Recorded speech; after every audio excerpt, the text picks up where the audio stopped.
What's up, y'all? So we're sitting here in the old Ford today. The Chev is just right up there. Workforit. So we're about to take off. It's a 97 F350. We're about to take off, but we noticed got a little bit of a low rear tire here. I don't know if you can register just how low it is, but it's pretty low. So normally that's like a big ordeal. Got to try and get the truck up close to the garage, or you got to run the air compressor outside with a ton of hose and all that shit. It's kind of a pain in the dick, so I figured this is the perfect day to discuss the onboard air system of the Chevy. So if you look at my previous video, when I go over the truck, I kind of go over the onboard air system real briefly, and mainly I was talking about the train horn setup. But let's go in a little more in depth now. So we're running, as you can see up in there, via air compressors. There's one on this side, as well as one over here, tucked up there.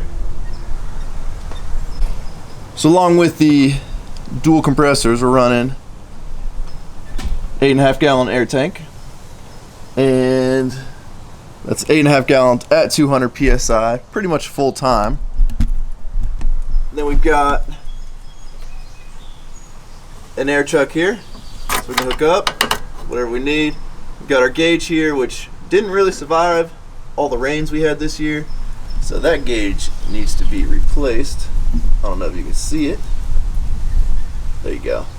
Got a little rusty and gross, so it's on the list of things to get replaced. So the compressors are run on a separate switch. That way they're not always on. If you turn the key or whatever, run straight to the battery. However, I do leave the switch always on. The switches are, if you saw in one of my first videos going over the truck, they're all tucked up underneath this panel. I don't know if you can see them. I pretty much always leave them on. You know, being the truck's a diesel, it's got dual batteries. I've never run into an issue unless you get some kind of air leak that the compressors would always be coming on, but as it sits right now, you know, the compressors only come on when the air drops down to the level of needing them, and that rarely, if ever, happens unless I actually use it. And if I'm using it, the truck's probably running. Dumping the train horn, that'll really drain the air quick, as well as what we're about to do, which is fill up the tire on the Ford. So let's bring our giant diesel mobile air compressor over to the Ford.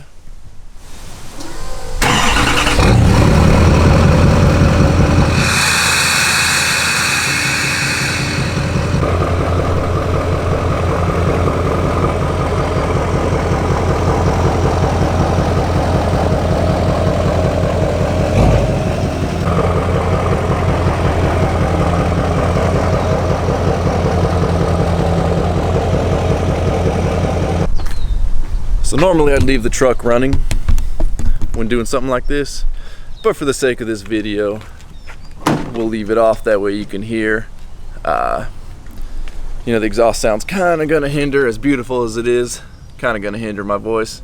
So first things first, let's get this bad boy ready to fill up.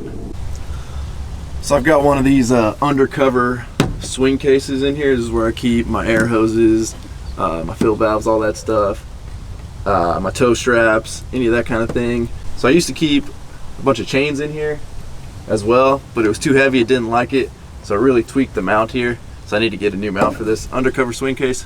Please make your stuff stronger. So basically you just pull the handle, it brings it to you, which when you're in a lifted truck like me, it's really nice. So I don't keep a super long air hose in here in my swing case, just because there's not a ton of room in there. But here's kind of some of what I keep: air hoses, dog leash, ratchet set, blower nozzle, never know when you need those at work, zip ties. Let's pull out our air nozzle here, and our hose that seems to like to intertwine with our dog leash. Yes, I know. I need to line next to my tailgate. There's a new tailgate. And so I just haven't had time to line exit. It's just the realities of life.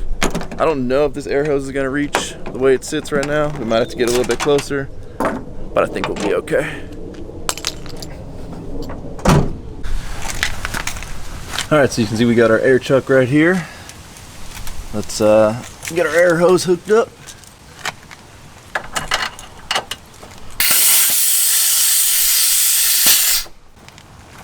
Good to go. All right, so now the fun part. Let's see if this thing will reach all the way.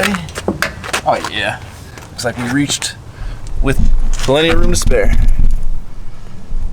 So the compressors are off right now, the tank is full, but you'll hear obviously it'll kick on as soon as we start to fill. Let's see what these tires are at though.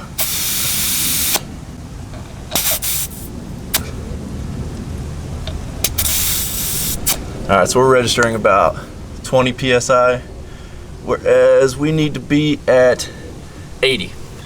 So yeah, remember when I said these were low? They're low. So let's fill them up.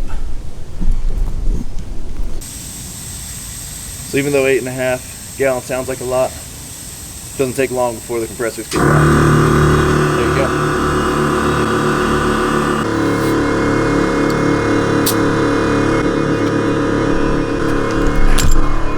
And just like that, 80 PSI.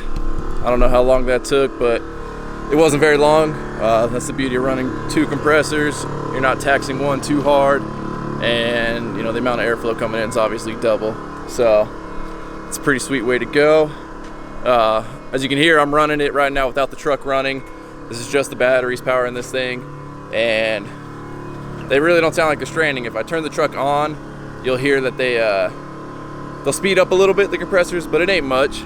So for something like this, I'm comfortable running it without the truck running. If I were to run some air tools or something for a long period of time, I'd probably want to turn the truck on just so I don't really tax the batteries, but other than that, it's not an issue. So yeah, so now all we got to do is disconnect our air. All right, throw everything back into our swing case.